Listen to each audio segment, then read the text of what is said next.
یا اللہ ہم سب پر اپنے رحم و کرم کے دروازے کھول دے، آمین۔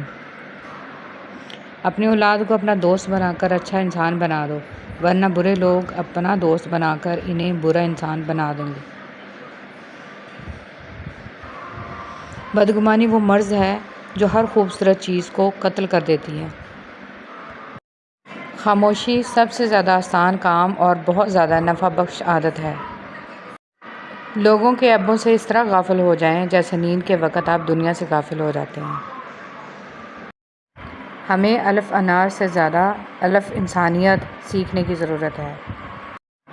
سب سے خوبصورت عمل ہے ہر پل اللہ کا شکر ادا کرنا۔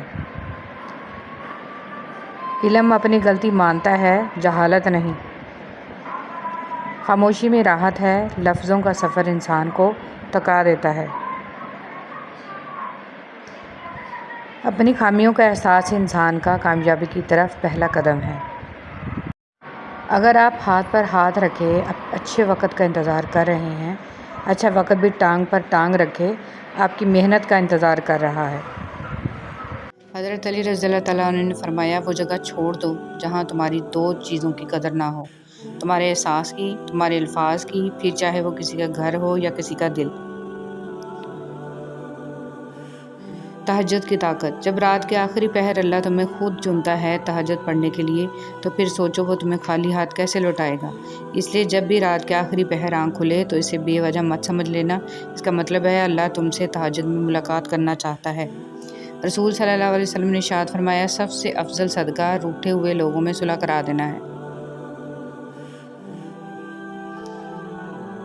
سچائی کے راستے پر چلتے ہوئے اگر اکیلے رہ جاؤ تو مایوس مت ہونا، کیونکہ اکیلا سورج ہی اندھیرے کو روشنی میں بدل دیتا ہے۔ بیوی چاہے جتنا بھی کام کر لے، یہ کہہ کر اس کی دل شکنی کر دی جاتی ہے کہ یہ تو عورت کے فرائض میں شامل ہے۔ یہ ایک غلط سوچ ہے۔ اگر ایک عورت گھر کا خیال نہ رکھے، آپ کو کھانا نہ پکا کر دے، آپ کے کپڑے نہ استری کرے، تو کیا آپ کا گھر چل سکتا ہے؟ عورت ایک نعمت ہے، اس کی قدر کریں۔ کبھی کسی کے لیے خود کو مت بدلو، کیونکہ لوگوں کا بدل جانا تو قدرتی عمل ہے، لیکن اپنا آپ دوبارہ پانا بہت مشکل ہو جاتا ہے۔ تو جیسے ہو ویسے رہو۔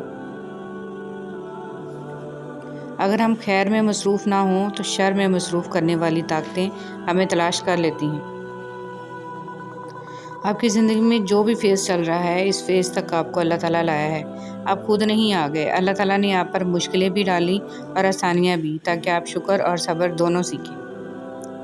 قبر کے اندر یا قبر کے باہر کسی ایک جگہ تو مشقت اٹھانی ہی پڑے گی۔ کہاں اٹھانی ہے، انتخاب آپ خود کر لیں۔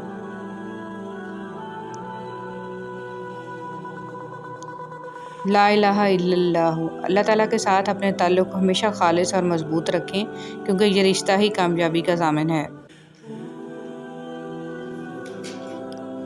سبحان اللہ و بحمدہ کی فضیلت۔ رسول صلی اللہ علیہ وسلم نے فرمایا، جس نے سبحان اللہ و بحمدہ دن میں 100 مرتبہ کہا، اس کے گناہ معاف کر دیے جاتے ہیں، خواہ سمندر کی جھاگ کے برابر ہی کیوں نہ ہو۔ حدیث مبارک۔ رسول صلی اللہ علیہ وسلم نے فرمایا، مسلمانوں کے بچے جنت کے ایک پہاڑ میں ہیں، ابراہیم علیہ السلام اور سارہ علیہ السلام ان کی کفالت کر رہے ہیں، یہاں تک کہ قیامت کے دن وہ انہیں ان کے ماں باپ کو واپس کر دیں۔ جن کے دل ایمان سے اور رب پر یقین سے بھرے ہوتے ہیں، ان کی زندگی پر میرے رب کی کڑی نگرانی ہوتی ہے۔ بس یہی کافی ہے اس مختصر قیام دنیا کے لیے۔ جو کان موسیقی سننے کے عادی ہوں، وہ کان قرآن پاک کی لذت کو محسوس نہیں کر سکتے۔ اگر آپ قرآن پاک کی لذت کو محسوس کرنا چاہتے ہیں تو موسیقی سننا چھوڑ دیں۔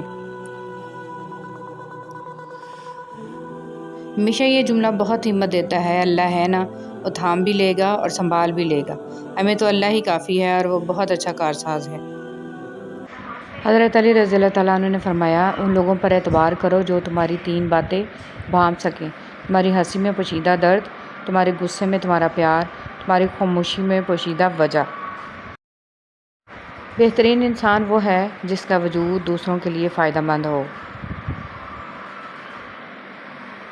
مغرور آدمی اس پرندے کی طرح ہے جو آسمان کی طرف جتنا بلند ہوتا جاتا ہے، لوگوں کی نظروں میں اتنا ہی چھوٹا ہوتا جاتا ہے۔ غصہ وہ سزا ہے جو ہم کسی اور کی غلطی پر خود کو دیتے ہیں۔ والدین سے جھگڑا نہ کرو، خواہ تم حق پر ہی کیوں نہ ہو۔ حضرت علی رضی اللہ تعالیٰ عنہ نے ارشاد فرمایا، جو دعا قبولیت میں وقت لیتی ہے، پھر وہ قبول ہو جانے پر وقت ہی بدل دیتی ہے۔